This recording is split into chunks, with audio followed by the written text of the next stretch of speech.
তোমাদের অ্যাটেন্ডেন্সটা দিয়ে দিও।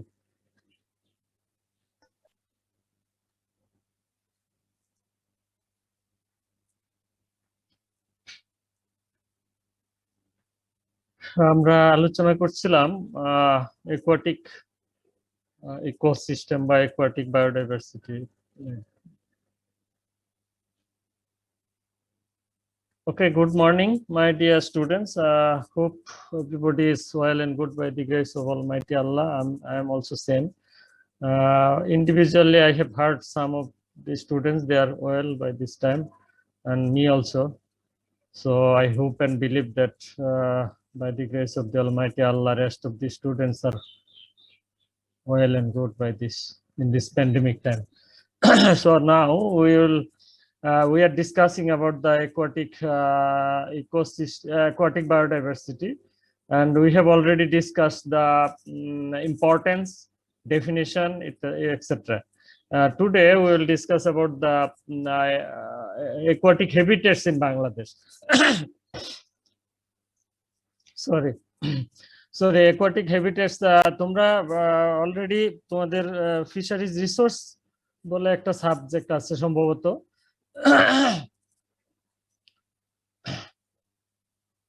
Fisheries resource subject, resource management অথবা রিসোর্স সাবজেক্ট একটা আছে, ওখানে তোমরা এগুলি অনেকগুলি হয়তো ইতিমধ্যে পড়েছো। এই জন্য আমি আর ডিটেলস খুব বেশি আলোচনা করব না, জাস্ট আমাদের যেটুক প্রয়োজন সেটুক আমরা আলোচনা করব, আর বাকিটা আমি হ্যান্ড নোট দিয়ে দিব, তোমরা ক্লাস নোট থেকে পড়ে নিবে। এটা খুব ইজি ব্যাপার। মাই গড, এত দেরি করে আসতে।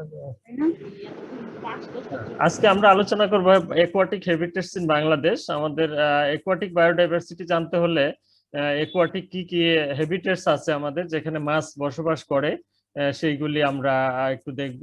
অ্যাকোয়াটিক হ্যাবিটেট বলতে সেখানে শুধু মাছ না, অন্যান্য সব জলজ প্রাণী, all aquatics organisms are included in the aquatic biodiversity. So aquatic biodiversity যখন আলোচনা করা হয় তখন not only fish, every animals অথবা living animals in the aquatic water bodies is encompassing or accept or including.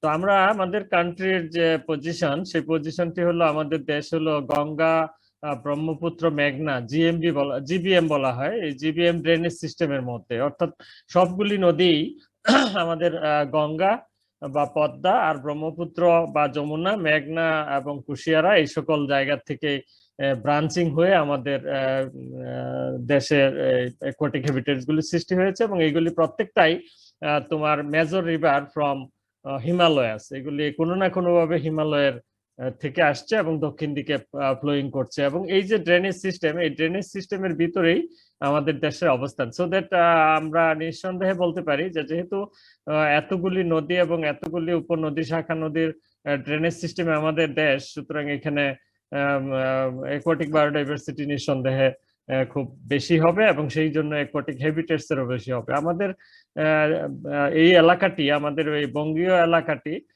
Low elevated এবং ডেল্টিক nature. আমাদের এই এলাকাটা হলো নিচু এবং বদ্বীপ অঞ্চল জাতীয়, ফলে আমাদের প্রচুর পরিমাণে এক্সটেন্সিভ মানে ব্যাপকভাবে অ্যাকোয়াটিক হ্যাবিটেট আছে, এবং জিওগ্রাফিক্যালি এবং ইকোলজিক্যালি এগুলি আবার ভিন্নতাও আছে কিছুটা। যেমন কিছু আছে রিভার্স এবং কিছু আছে ট্রিবিউটারিজ। ট্রিবিউটারিজ গুলি হলো রিভারের শাখা, উপশাখা, এগুলো আর কি। আর হলো তোমার হাওর্স আছে, বিলস আছে, বাওর আছে, ফ্লাড প্লেন আছে, এগুলি প্রত্যেকটার সাথে তোমরা বাঙালি ছেলে মেয়েরা এটা পরিচিত। এগুলির ডেফিনেশন এখানে আলোচনা করার কোনো সুযোগ ছিল না, নাইও। আমাদের total fresh water body area হলো 47.25 লাখ হেক্টর, এবং এটা তোমার আমাদের ব্যাপক পরিমাণ বিভিন্ন ভ্যারাইটি ফিশ এবং অ্যাকোয়াটিক অর্গানিজমকে সাপোর্ট দিয়ে থাকে তাদের বসবাস এবং তাদের ব্রিডিং এর জন্য। এবং আমাদের যদি আমরা দেখি প্রথমত রিভার্স, আমাদের প্রচুর পরিমাণ রিভার আমরা আগে বলেছি, তারপরেও এখন পর্যন্ত পেরেনিয়াল ওয়াটার মানে সারা বছর ব্যাপী যে পানি থাকে সেই ধরনের ওয়াটারকে ক্যারি করে, সেই ধরনের ওয়াটার বডিকে আমরা পেরেনিয়াল ওয়াটার বলি। এবং এই পেরেনিয়াল ওয়াটারের বিরাট বড় সোর্স হলো রিভার্স, এবং এই রিভার্স গুলি আমাদের এখন পর্যন্ত আমরা ধারণা করি যে আমাদের 700 রিভারের মধ্যে প্রায় সবগুলি জীবিত আছে, কিছু কিছু রিভার হয়তো মৃত, তারপরেও আমাদের হিসাবে 700টি আমরা এখনো ধরি, এবং এর মধ্যে 54 আছে ট্রান্সবাউন্ডারি, এখানে উল্লেখ নাই কথাটা, তোমরা একটু চেক করে নিও, একটু নোট ডাউন করে নাও আর কি। 700 রিভার্স, এর মধ্যে 54 রিভার্স হলো ট্রান্সবাউন্ডারি। ট্রান্সবাউন্ডারি মানে আন্তর্জাতিক নদী, যে অন্যান্য দুইটা তিনটা দেশে গিয়েছে সেইগুলি আর কি। এবং এই রিভার্স গুলি ব্রিডিং এবং ফিডিং গ্রাউন্ড হিসেবে, ফিডিং হ্যাবিটেট হিসেবে, শুধু বসবাসের জন্য না, সেখানে ব্রিড করা এবং খাবারের ব্যবস্থা থাকে, এবং refuse to the fish in the dry season. যখন ড্রাই সিজন হয় তারা মাছকে সেখানে আশ্রয়স্থল দিয়ে থাকে, এবং সেটাকে রিফিউজ বলা হয়। এরপরে আছে আমাদের ক্যানেল। ক্যানেলগুলি হলো তোমার নেরো ওয়াটার চ্যানেল, এখান দিয়ে আমরা সাধারণত ফ্লাড প্লেন, তারপরে বিল, হাওরের সাথে নদীর কানেকশন করে থাকি, এইগুলিকে আমরা চ্যানেল বলে থাকি। এরপরে আমাদের আছে হাওর, আছে আমাদের naturally physically bowl of Sosa shape, কতগুলি ডিপ্রেশন আছে, এটা আমাদের নর্থ এবং নর্থ ইস্টার্ন সাইডে, বৃহত্তর ময়মনসিংহ, বৃহত্তর সিলেট, এই রিজিয়নে মাঝামাঝি অঞ্চলে আছে। এখানে 7-8 মাস প্রায় ইয়ে থাকে, ওয়াটার থাকে, মনসুনে এটার গভীরতা সর্বোচ্চ হয়। এটার ভিতরে অনেকগুলি বিল থাকে। ড্রাই সিজনে জমিগুলি শুকিয়ে যায়, জমিগুলিতে ফসলের আবাদ করা হয়, এবং ওয়েট সিজনে, দ্যাট ইজ মনসুনের সিজনে, এটা পুরা একটা বিরাট সাগরের মতো মনে হয়। এবং ড্রাই সিজনে বিলগুলির মধ্যে পানি থাকে, আর বাকিগুলিতে কৃষি কাজ করা হয়। তারপরে আমাদের যে হাওর আছে, এখানে হাওর বেসিন বলতে আমি যেটা বললাম, যে পুরো সিলেট বিভাগ এবং ময়মনসিংহ, কিশোরগঞ্জ, নেত্রকোনা, ব্রাহ্মণবাড়িয়া, এই সকল জেলা নিয়ে যে এরিয়া, এটাকে পুরাটাকে হাওর বেসিন বলা হয়। এখানে হাওর বেসিন আমাদের 47 মেজর হাওর আছে, তার মধ্যে 6,300 আছে বিল। এই 47 হাওরের ভিতরে 6,300 বিল আছে, এবং তার মধ্যে 3,500 আছে পার্মানেন্ট বিল, যেগুলো একেবারে পানি ধরে রাখে, পেরেনিয়াল ওয়াটার বডি। আর 2,800 আছে সিজনাল, অর্থাৎ কিছু সময় পানি থাকে বর্ষাকালে, পরে এটা আস্তে আস্তে শুকিয়ে যায়। আমাদের এস্টুরি আছে প্রচুর পরিমাণ, যেহেতু আমাদের সবগুলি নদী কোনো না কোনো ভাবে টাইডাল ইনফ্লুয়েন্সের মধ্যে আছে, যে এখানে সাগরের মধ্যে সরাসরি যে নদীগুলি পড়ে, যেমন মেঘনা সরাসরি পড়েছে, তারপরে তোমার আরো অন্যান্য মহানন্দা, রূপসা, তারপরে তিস্তা, এই সকল নদী যেগুলি আছে, এগুলি সব গিয়ে আলটিমেটলি ব্রহ্মপুত্র নদী এবং মেঘনা নদী হয়ে আলটিমেটলি মেঘনা নাম ধারণ করে বঙ্গোপসাগরে পড়েছে, এটা মেঘনা এস্টুরি বলা হয়। এবং এই নদীগুলিতে যেহেতু টাইড হয়, জোয়ার বাটা হয়, সেই জন্য এখানে তোমার স্যালিনিটি 1 to 20 ppt পর্যন্ত ফ্লাকচুয়েট করে থাকে। এরপরে আমাদের বিল আছে, বিলগুলিও পেরেনিয়াল ওয়াটার বডি, যদিও এখন সিলটেশন হয়ে প্রায় ভরে যাচ্ছে। তারপরে ওইখানে প্রচুর পরিমাণ বিল আমাদের দেশে আছে, যেগুলি এখন পর্যন্ত সারা বছর পানি থাকে। আমাদের বিলগুলি মাছের বিরাট বড় হ্যাবিটেট, এখানে তারা মাছকে ব্রিডিং এর ফেসিলিটি দিয়ে থাকে, নার্সিং এর ফেসিলিটি দিয়ে থাকে। নার্সিং মানে হলো যে ব্রিড করার পরে ওই বিলের মধ্যেই মাছের পোনাগুলি লার্ভি থেকে বড় মাছে পরিণত হয়। আমাদের বাউর আছে, অক্সবো লেক বলে এটাকে। বাউরগুলি খুব পুরনো নদীর অংশ বিশেষ, এইগুলি সরি এইগুলি তোমার কালক্রমে নদীগুলি তার বাঁকা অংশে আস্তে আস্তে সিল্টেড আপ হয়ে গিয়ে ভরে গিয়ে এটা তোমার চাঁদের মতো বা অক্সফোর্ডের মতো, অক্সবো লেকের মতো, ঘোড়ার পায়ের মতো, গরুর পায়ের মতো আকার ধারণ করছে। যাদের বাড়ি ঝিনাইদহ, যশোর বা তোমার মাদারীপুর, গোপালগঞ্জের দিকে আছে, তারা হয়তো অক্সবো লেক সরাসরি দেখেছো। এগুলি খুব ডিপার, এগুলি অনেক গভীর থাকে, এবং যেহেতু এগুলি নদীর অংশ, এগুলি একসময় নদীর মতো ছিল, এগুলি দেখতেও এখনো নদীর মতোই মনে হয়। যদি তুমি এপার ওপার দুই পারে তাকাও, তাহলে মনে হবে নদীর পাড়ে দাঁড়িয়ে আছো, এবং দুই পাশে যেখানে মুখ বন্ধ হয়েছে সেই জায়গাগুলি না যাওয়া পর্যন্ত এটা নদী মনে হয়। এবং এটা প্রচুর গভীর, এবং প্রচুর গভীর থাকার কারণে সারা বছর পানি থাকে এবং প্রচুর পরিমাণ মাছ থাকে। আমাদের 37 বড় এবং 50 স্মল অক্সবো লেক আছে। আমাদের লেকের মধ্যে আমাদের কতগুলি ন্যাচারাল লেক আছে, যেমন রাইখন কিং এবং বগা লেক, যেটাকে বলা হয় আমরা বকাইন বলি, এবং বিল আশুলিয়া আছে। এগুলি হলো আমাদের তিনটা হলো আমাদের ন্যাচারাল লেক, এবং কাপ্তাই লেক হলো আমাদের ম্যান মেড লেক। এরপর আমাদের পুকুর আছে প্রায় 47 লাখ পুকুর আছে আমাদের, সরি প্রায় আমাদের পুকুর ছাড়াও আমাদের বোরোপিট আছে এবং অন্যান্য যন্ত্র অন্যান্য ওয়াটার বডিজ আছে। আমাদের পুকুরের সংখ্যা 1.3 মিলিয়ন, প্রায় 13 লাখের উপরে আর কি আমাদের পুকুর আছে, এবং তাদের এরিয়া 3.72 লাখ হেক্টর। এবং এগুলি মূলত একুকালচারের জন্য চাষ করা হয়, শিম্প এবং প্রন ফিশ এইগুলির জন্য, এবং ইন্টিগ্রেটেড ফিশ কালটিভেশনের জন্য। আমাদের ডিচ আছে এবং বড় পিট আছে। তোমরা দেখেছো যারা রেল লাইনে বা মহাসড়কে ট্রেনে বাসে চলাফেরা করো, তারা দেখবে যে ট্রেন বাসের রাস্তার চতুর্দিকে দুই পাশেই তোমার ক্যানেলের মতো আছে, অর্থাৎ ওই রাস্তাতে মাটি ওঠানোর সময় বা ওই রেল লাইন স্থাপন করার সময় সেখানে মাটি ওঠানোর সময় এই জায়গাটাকে গর্ত করা হয়েছিল, এবং সেইগুলি এখন ডিচের মতো হয়ে আছে। এগুলিকে আমরা ফিশারিজ এর ভাষায় বলে থাকি বড় পিট। এবং এই এই দেশে আমাদের প্রচুর পরিমাণ বড় পিট আছে, বড় পিটে প্রচুর পরিমাণ মাছ হয়। আমাদের আছে ফ্ল্যাট প্লেন, সবচেয়ে বড় এরিয়া 2.7 লাখ হেক্টর আমাদের ফ্ল্যাট প্লেন আছে, যেটা বর্ষাকালে ডুবে যায় এবং সেখানে 5-6 মাস পানি থাকে এবং সেখানে প্রচুর পরিমাণ মাছ পাওয়া যায়। এবং আমাদের যে দেশ আগেই বলা হয়েছে, এটা পদ্মা, মেঘনা, যমুনার যে তোমার ভাটি অঞ্চল, সেই অঞ্চল থেকে নিচু এলাকা, এবং নিচু এলাকা হওয়ার কারণে এখানে প্রচুর পরিমাণ ফ্ল্যাট প্লেন আছে এবং এই ফ্ল্যাট প্লেনে প্রচুর মাছ থাকে।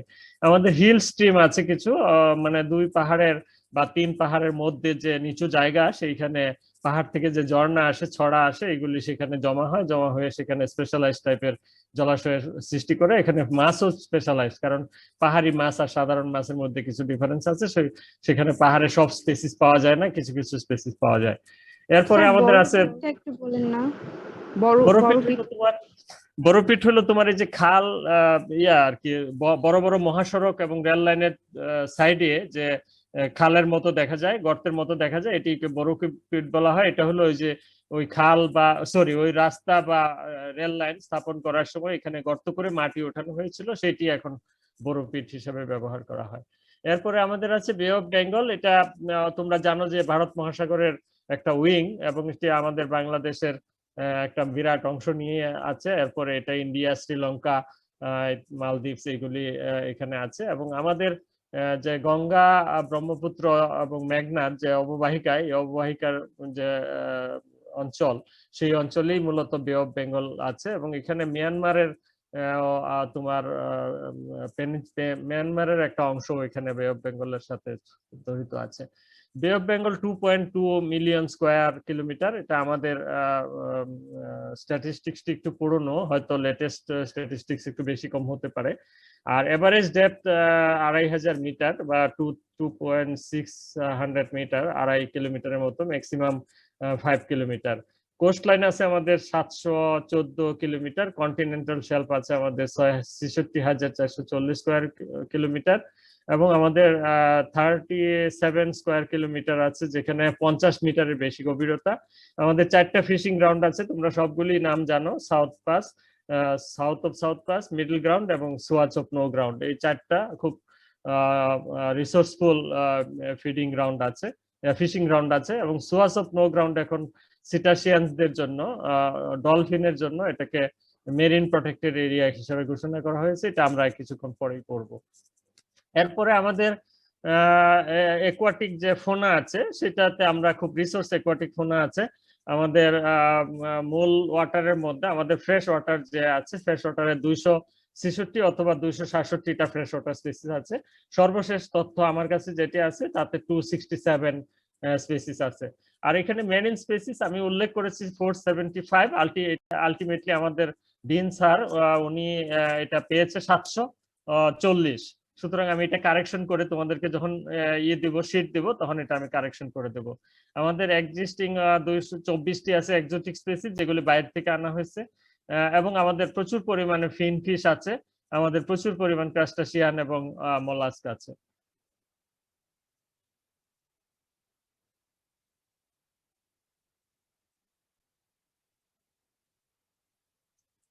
আমাদের সুন্দরবন, এটা খুব রিচ বায়োডাইভার্সিটি আছে। এখানে আমাদের প্রায় 113টা ম্যামেলিয়ান স্পিসিস আছে সুন্দরবনে, 628টা বার্ডস আছে, 126 রেপটাইল আছে এবং 22,708টা অ্যাম্ফিবিয়ান আছে। এবং ফিশ আছে সেখানে 708 মানে fresh water, coastal water, fresh water, brackish water এবং মেরিন ওয়াটার সব মিলিয়ে 708। তার মধ্যে ইনসেক্ট আছে প্রচুর এবং মাইটস, আলজি আছে 164টি। আমাদের সবগুলি হয়তো খুব ইম্পর্টেন্ট না, তারপরেও বায়োডাইভার্সিটি যেহেতু আমরা পড়ছি সুন্দরবনের বায়োডাইভার্সিটিতে, এইগুলি আমাদের রেকর্ড আছে। তোমরা আহসান হাবিব স্যারের, আমাদের ডিন স্যারের একটা বই আছে বায়োডাইভার্সিটি অফ সুন্দরবন, এটা একটু কাইন্ডলি তোমরা ইন্টারনেট থেকে ডাউনলোড করে পড়ে নিও, তাহলে এগুলি সব পেয়ে যাবে। তারপরে আমাদের নদীতে যে ফোনা আছে সেটা খুব ট্রিমেন্ডাসলি ডাইভার্সিটি আছে। যেমন আমাদের নদীতে এখন পর্যন্ত 5000 আর্থ্রোপোড আছে আমাদের নদী, খাল, বিল সব মিলিয়ে। এবং এই মেরিন ফিশ 475 এখানে আছে, এটা 740 হবে, আমি ঠিক করে দেব যখন তোমাদেরকে শীট দেব। এবং এখানে ফ্রেশ ওয়াটার ফিশ 266 আছে, আমি ঠিক করে দিব, হয় 266 হবে নাহলে 267 হবে, এটা আই উইল মেক ইট। যখন তোমরা শীট পাবে তখন এগুলি কারেক্টেড করা থাকবে আর কি। তারপরে আমাদের আছে 36 প্রজাতির আমাদের মেরিন শ্রিম্প আছে। আমি সবগুলি পড়ছি না, যেগুলি ইতিমধ্যে পড়া হয়েছে। যেমন প্রন 56টা আছে, প্রন এখানে 56টা না, এখানে প্রন 36টা আর বাকিগুলি হলো তোমার শ্রিম্প। সুতরাং প্রন শিপ মিলিয়ে, সরি 20টা হলো তোমার প্রন আর বাকি 36টা হলো শ্রিম্প। এই প্রন শিপ মিলিয়ে হলো 56টা। এটা আমি যখন শীট যাবে তখন এগুলি কারেক্টেড ফিগার পাবে।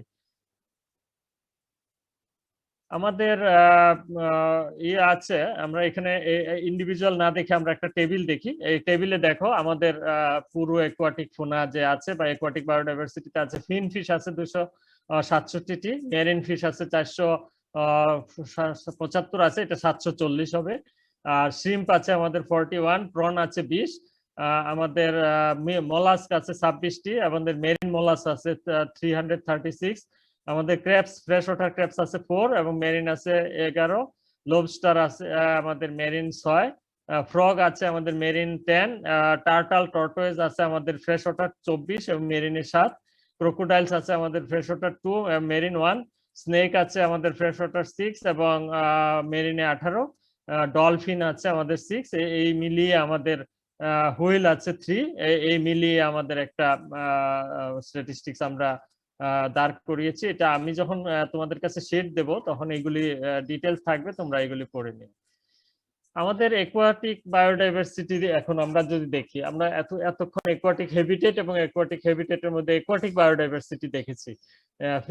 বাংলাদেশে যত রকমের অ্যাকোয়াটিক বায়োডাইভার্সিটি আছে এখানে ফিশ সহ, আমি কিন্তু আলাদাভাবে ফিশ বায়োডাইভার্সিটি এখানে শো করি নাই। পরীক্ষায় সাধারণত ফিশ বায়োডাইভার্সিটি চায়, অ্যাকোয়াটিক বায়োডাইভার্সিটি চায় না, কারণ পাখির হিসাব, কুকুর বিড়ালের হিসাব, তারপরে তোমার ব্যাঙের হিসাব, ক্রোকোডাইলের হিসাবে এগুলি সাধারণত আমরা নেই না। আমরা দেখি আমাদের ফিশারিজের রিসোর্স বা ফিশারিজ ইম্পর্টেন্স আছে যেগুলো, যেমন তোমার প্রন, শ্রিম্প, এগুলো ফিশারিজ ইম্পর্টেন্ট আছে। তারপর কচ্ছপ, টার্টাল, টর্টোয়েজ ফিশারিজ ইম্পর্টেন্ট আছে, ডলফিন ফিশারিজ ইম্পর্টেন্ট আছে। সুতরাং তোমরা একটু কাইন্ডলি নোট ডাউন করে নাও যে fish and important fish like other animal which is important for fisheries important, সেইগুলি শুধুমাত্র পরীক্ষায় চাওয়া হয়, কিন্তু বাইবার জন্য তোমাকে সবকিছু করতে হবে, জানতে হবে। এখন আমরা দেখবো যে আমাদের অ্যাকোয়াটিক হ্যাবিটেট তো দেখলাম, আমরা এখন অ্যাকোয়াটিক ডাইভার্সিটি কিরকম আছে, আমাদের ইকোসিস্টেমের ডাইভার্সিটি কিরকম আছে। তোমরা অ্যাকোয়াটিক ইকোসিস্টেম অলরেডি পড়েছো কোনগুলি। অ্যাকোয়াটিক ইকোসিস্টেম হলো আমাদের নদী, খাল, বিল, হাওর, জলাশয় যতগুলি আছে, স্টোরি, সবগুলি আমাদের অ্যাকোয়াটিক ইকোসিস্টেম। ইভেন বে of Bengal is a large aquatic ecosystem বা মেরিন ইকোসিস্টেম। সো আমাদের এই ইকোসিস্টেমে আমাদের কি কি ডাইভার্সন আছে, আমাদের কি কি ডাইভার্সিটি আছে, সেটি আমরা এক নজর দেখি। যদি দেখি তাহলে আমরা প্রথমেই দেখবো যে আমাদের কান্ট্রির সবচেয়ে বড় বৈশিষ্ট্য হলো যে যেহেতু এটা নিচু কান্ট্রি এবং এটা অনেকগুলি রিভার সিস্টেমের কনফ্লুয়েন্সের সৃষ্টি হয়েছে এবং এটা হিমালয়ান অরিজিন রিভার থেকে আমাদের একটা ড্রেনেজ সিস্টেমে আমাদের বসবাস, সেখানে প্রচুর পরিমাণ ফ্ল্যাট প্লেন আছে। আমাদের রিভার আছে অক্সবো লেক, বাওর, অক্সবো লেককে বলা হয় বাওর, এবং রিভার বেক সোয়ামকে আমরা বলি হাওর, এবং লো লাইং ডিপ্রেশনকে আমরা বলি বিল, এবং ক্যানেল, ডিচের মধ্যে ওই বড়পিটও পড়বে। এস্টুয়ারি, ম্যানগ্রোভ ফরেস্টে আমরা সুন্দরবন ইতিমধ্যে পড়েছি, আমরা কোরাল রিফ ইকোসিস্টেম আছে, আমাদের বে অফ বেঙ্গল মেরিন ইকোসিস্টেম আছে, এইগুলি হলো আমাদের ইকোসিস্টেম। এখন এই সকল ইকোসিস্টেম ব্রডলি আমাদের দুইটা ক্লাস্টারে বিভক্ত, একটা হলো ইনল্যান্ড ইকোসিস্টেম আর একটা হলো মেরিন ইকোসিস্টেম বা ইনল্যান্ড ইকোসিস্টেমের মধ্যে আবার ফ্রেশ ওয়াটার ইকোসিস্টেম আছে। আমাদের এই সকল ইকোসিস্টেম গুলি ফিশের জন্য রিচ। আমাদের vast inland open water ecosystem আছে, এখানে রিভার আছে, পন্ড আছে, ক্যানেল আছে, ফ্রেশ ওয়াটার মাছ আছে। ফ্রেশ ওয়াটার মাছ হলো বিল, হাওর এইগুলো আর কি, বিশেষ করে হাওর এগুলি। এস্টুয়ারি, ব্র্যাকিশ ওয়াটার আছে। আমাদের এই সকল ইকোসিস্টেম এখন ডাইভার্সিফাইড। এবং এই সকল ইকোসিস্টেমের মধ্যে আমাদের আরো আছে হিল স্ট্রিম ইকোসিস্টেম আছে কিছু। ওই যে আমি আগেই বললাম যে হিলে কিছু কিছু ছড়া আছে, খাল আছে, ক্যানেল আছে, সেখানে হিল স্ট্রিম ইকোসিস্টেম আছে। আমাদের রিভার ইকোসিস্টেম এবং তার ট্রিবিউটারি আমরা বলেছিলাম যে 700 রিভার্স আছে এবং 54 আছে আমাদের ট্রান্স বাউন্ডারি রিভার। আমাদের 3 মেজর রিভার সিস্টেম আছে, এটা তোমরা অলরেডি ফিশারিজ রিসোর্সে পড়েছো।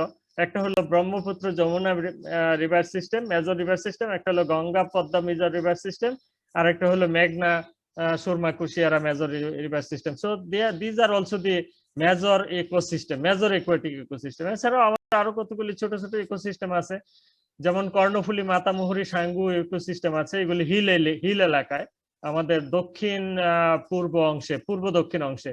তারপরে মহানন্দা, তিস্তা, আত্রাই, করতুয়া এগুলি আছে। এগুলি আমাদের উত্তর পশ্চিমাংশে রাজশাহী ওই এলাকায়।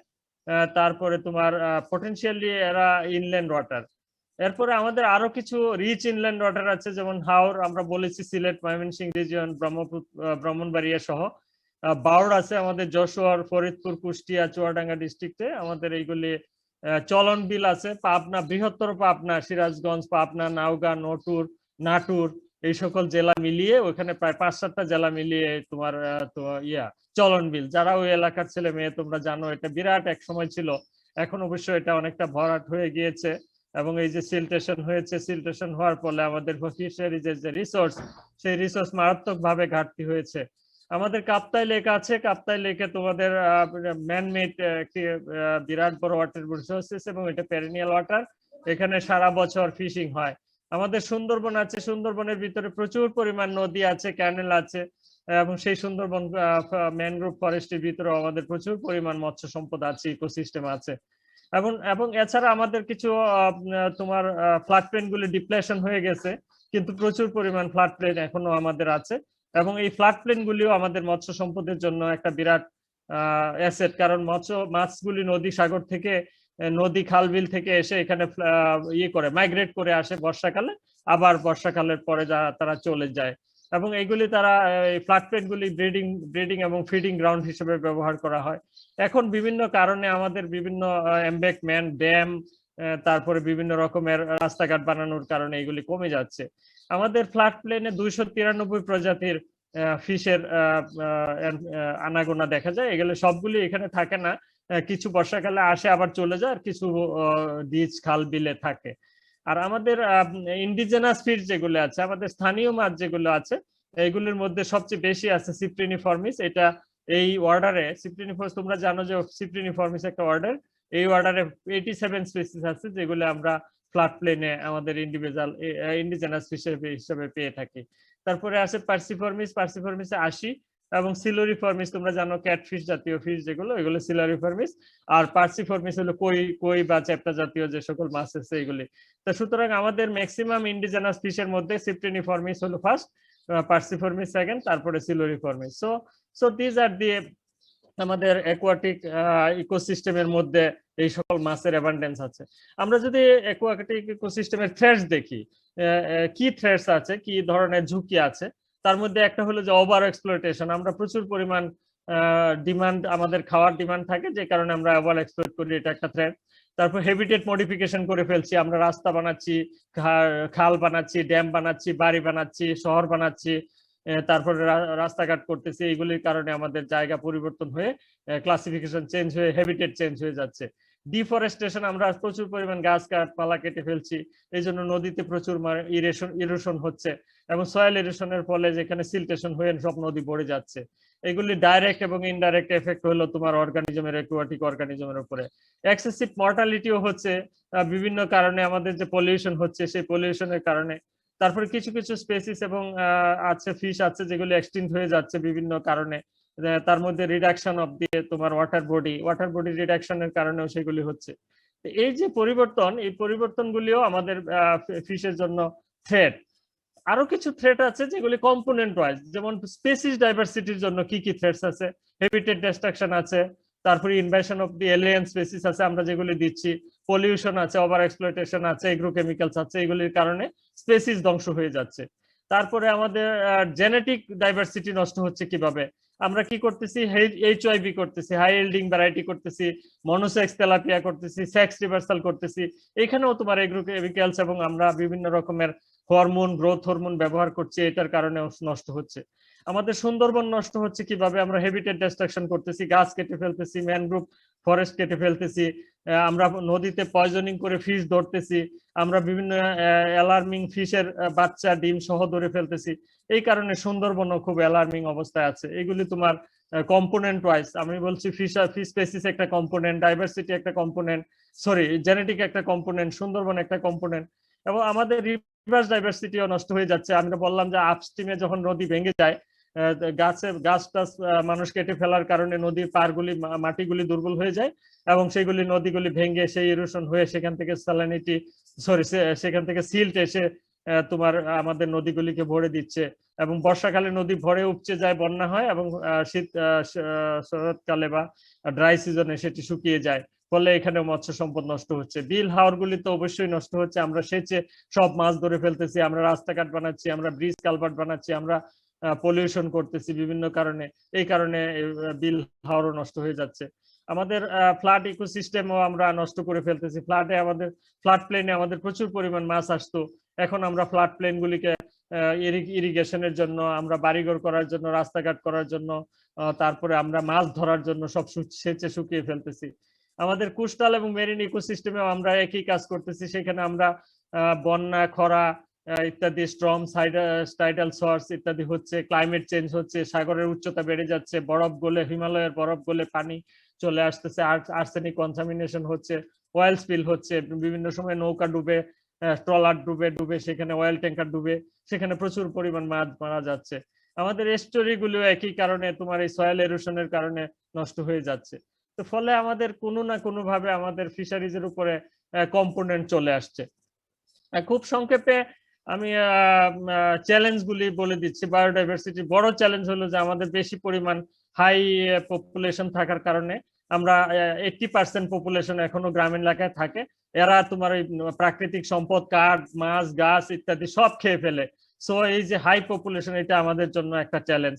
আরেকটা চ্যালেঞ্জ হলো ক্লাইমেট, দেশের ক্লাইমেট আস্তে আস্তে চেঞ্জ হচ্ছে। এই যে এতদিন হলো তোমার খরা চলতেছে, বৃষ্টি নাই, তাহলে নদী নালা খাল বিল সব শুকিয়ে যাচ্ছে, এটাও আমাদের একটা চ্যালেঞ্জ। ক্লাইমেট চেঞ্জের কারণে সাগরের পানি বেড়ে যাচ্ছে, হিমালয়ের পাহাড় গলে যাচ্ছে, হিমালয়ের বরফ গলে যাচ্ছে, গড়ে নদীর পানি বেড়ে যাচ্ছে। আমরা হেবিটেট লস করে ফেলতেছি, সমস্ত হেবিটেট গুলিরে আমরা বিভিন্ন ভাবে ট্রান্সফর্ম করতেছি, কেউ ইন্ডাস্ট্রি করতেছি, কেউ ইরিগেশনের জন্য ব্যবহার করতেছি, কেউ শহর বানাচ্ছি, কেউ রোড কালভার্ট করতেছি, কেউ শিম গের করতেছি, কেউ আবার আমরা বাঁধ সৃষ্টি করতেছি ফিশ চাষের জন্য। এইগুলো আমাদের চ্যালেঞ্জ, ফ্রেশ ওয়াটার ফিশের জন্য চ্যালেঞ্জ, বায়োডাইভার্সিটির জন্য চ্যালেঞ্জ। আরেকটা চ্যালেঞ্জ হলো এনভায়রনমেন্টাল পলিউশন, এখানে আমরা এগ্রোকেমিক্যালস ব্যবহার করি, ফার্টিলাইজার ব্যবহার করি, করে আমাদের প্রকৃতিকে আমরা ধ্বংস করে ফেলতেছি। একুয়াটিক ইকোসিস্টেমকে আমরা একবারে শেষই করে ফেলছি আমাদের একুয়াটিক পলিউশনের কারণে। এরপরে আমরা না বুঝে শুনে কতগুলি মাছ বিদেশ থেকে নিয়ে আসছি, এলিয়েন এক্সোটিক স্পেসিস। এই এলিয়েন এক্সোটিক স্পেসিস হলো পৃথিবীর মধ্যে সবচেয়ে ধ্বংসাত্মক মাছ, যেটা অন্য এনভায়রনমেন্টে গিয়ে তা ধ্বংস করে দেয়। এইগুলি হলো আমাদের বায়োডাইভার্সিটির জন্য আমাদের বড় চ্যালেঞ্জ। আরেকটা চ্যালেঞ্জ হলো তোমার আমাদের যে সকল আইন কানুন আছে, লিগাল পলিসি আছে, এইগুলি আমরা আইন আছে, কাজের খাতায় আমরা ব্যবহার করি না। আমাদের ফিশ অ্যাক্ট আছে, আমরা সেটা ব্যবহার করতে পারি না, আমাদের পলিটিক্যাল লোকরা বাধা দেয়, আমাদের প্রশাসন আমাদেরকে হেল্প করে না, আমাদের ফিশারিজ সেক্টরে জনবল নাই, লোকবল নাই, ম্যাজিস্ট্রেসি পাওয়ার নাই। না না, এইগুলি তোমরা যখন আস্তে আস্তে বড় হবে, আরো বেশি ক্লাসে যাবে, তখন এগুলি দেখবে। আর আমাদের পলিটিক্যাল লোকজনের তো দৈনিকই ওনারা সত্য মিথ্যাকে উল্টাপাল্টা সব করে বলে, যেটা সরকারি সম্পদ এটাকে বলে বেসরকারি সম্পদ, যেটা বেসরকারি সম্পদ এটাকে দখল করে ওনারা ওনাদের মতো কাজ করে। যাদের পাওয়ার আছে, পলিটিক্স ক্ষমতা আছে, তারা এটা করে থাকে। এই হলো মোটামুটি আমাদের চ্যালেঞ্জ। এই চ্যালেঞ্জ গুলির মধ্যে আরেকটা বড় চ্যালেঞ্জ হলো আমাদের অ্যাওয়ারনেস নাই, সচেতনতা নাই। আমরা এই যে জাটকা, আমরা এত করে বলতেছি জাটকা ধরা যাবে না, ইলিশ করা যাবে, ইলিশ বড় হওয়ার জন্য, কিন্তু এই যে প্যান্ডেমিক এর মধ্যে মানুষ এত কষ্ট করে আমাদের অফিসাররা রাত দিন চেষ্টা করছে, কিন্তু জাটকা নিধন বন্ধ করা যাচ্ছে না, চুরি করে জাটকা ধরতেছে।